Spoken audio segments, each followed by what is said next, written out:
Ayer mismo oigo a Urkullu, se llama creo el presidente del País Vasco, Lehendakari, que comienza una conferencia o diciendo nosotros, nosotras. No sabía que Urkullu era bisexual. Nosotros, nosotras. ¿Qué significa eso? Eso no es idioma español, ni es sujeto. Si hubiera dicho nosotros y vosotras, todavía. Pero es que decir amigos y amigas, ¿pero qué es esto? Bueno, la primera crítica mía siempre va al idioma, porque la deformación del idioma siempre tiene intencionalidad política. Los que me oyen por la radio, en internet o en la televisión, también mía de internet, saben que comienzo todos los días criticando a la prensa. Y cojo para criticar a la prensa al País, El Mundo y La Razón. Y algunos se preguntan que por qué cojo esos periódicos y que no cojo La Vanguardia o El Gara o Voz Populi. Este hombre, con muy buenas intenciones, cree que porque esos periódicos son tópicos y no dicen más que falsedades, pero que son los más conocidos, creen que mi pensamiento crítico respecto a la prensa es parcial, puesto que no tenga en cuenta toda la prensa. Ese pobre hombre sabe muy poco de política, porque la política a partir de Gramsci cambia el objeto de su estudio. Hasta Gramsci, fundamentalmente el pensamiento de la izquierda, consideraba que la política era una superestructura determinada en último término. Ojo, cuidado, que los marxistas creen que está determinada en primer término. Eso jamás lo dijo ni Carlos Marx ni nadie. No, hubo un francés que mató a su mujer, Althusser, y ese sí, ese creía que la infraestructura de la economía superdetermina la estructura del Estado y de la política. Bien, ese hombre que me critica que coja solamente periódicos que se sabe que son falsos, que con eso no se enseña nada, no se da cuenta que el análisis político de después de Gramsci no tiene perdón quien no comprenda que el análisis es el análisis de la hegemonía. Porque la hegemonía cultural es previa a la hegemonía política. Y conquista el poder aquel grupo, partido o no, que ha conquistado previamente la hegemonía cultural en el seno de la sociedad civil. La novedad de Gramsci fue que enseñó a todo el mundo de su época, incluso yo de joven, cuando leía Gramsci esto me quedé sorprendido. Enseñó que todo gobierno, toda clase de gobierno, claro que él no conoció ninguna democracia, porque escribió en tiempo de Mussolini desde la cárcel, pero que todo gobierno es dictadura más hegemonía. Y es verdad. Fijaros vosotros qué es lo que es el gobierno español desde la muerte de Franco e incluso con Franco. Con Franco era dictadura de Franco, que era una dictadura no de una persona, sino de un cuerpo que tenía el poder, los militares, más hegemonía. ¿Qué es la hegemonía? La de la Iglesia, era la hegemonía cultural, tenía la Iglesia. Y hoy, después de la muerte de Franco, el pensamiento sigue siendo muy parecido.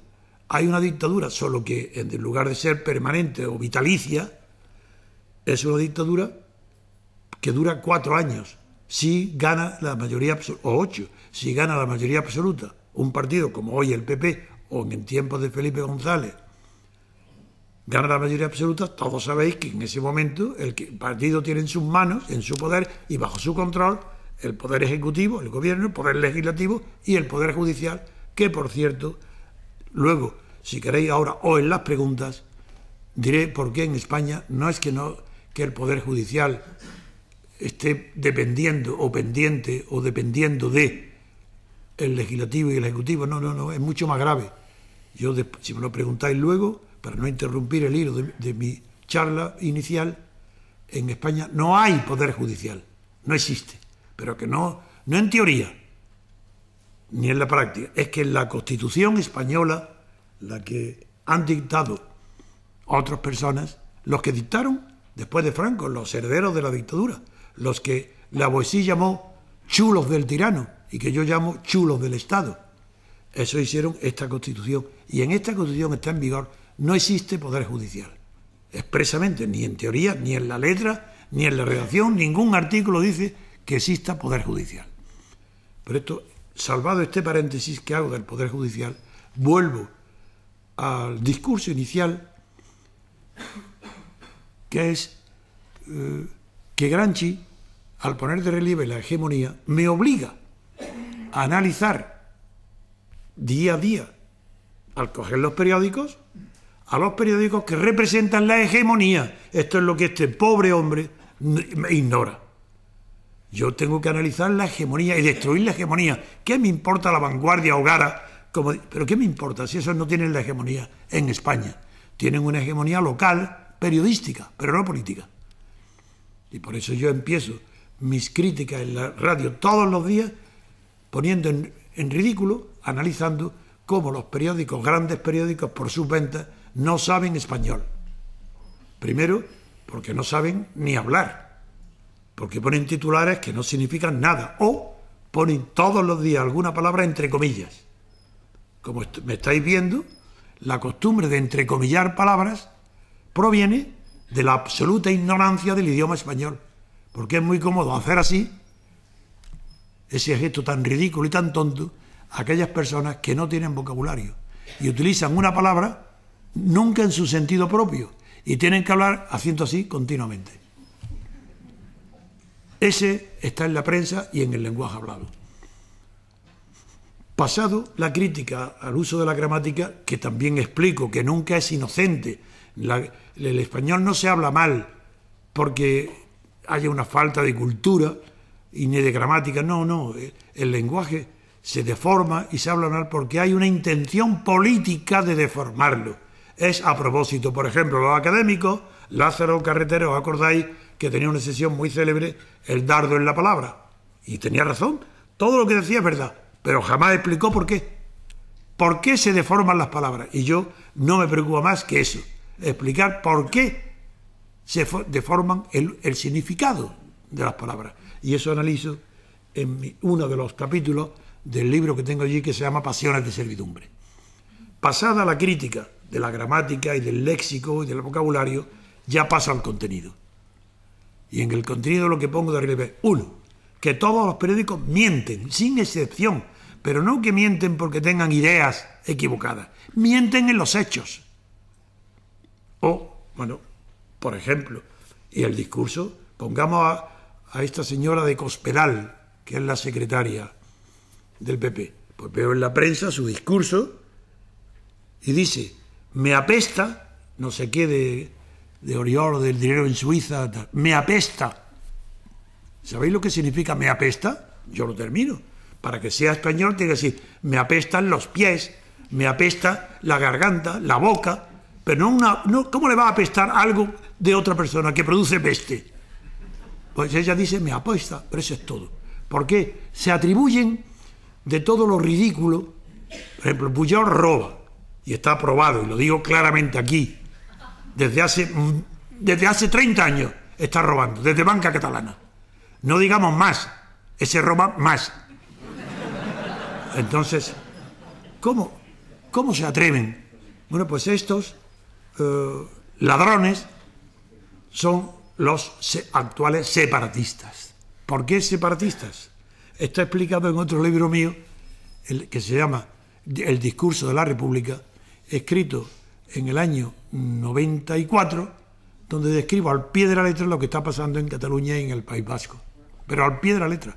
Pero antes de eso, en otro libro, La Alternativa Democrática, escrito en el año 77, el otro día tuve la agradable sorpresa de que uno de mis colaboradores, muy inteligente, abogado y economista, que es Jorge Sánchez de Castro, me sorprendió porque llevó el libro y leyó un párrafo que yo mismo me quedé impresionado. De mí, me impresioné yo mismo.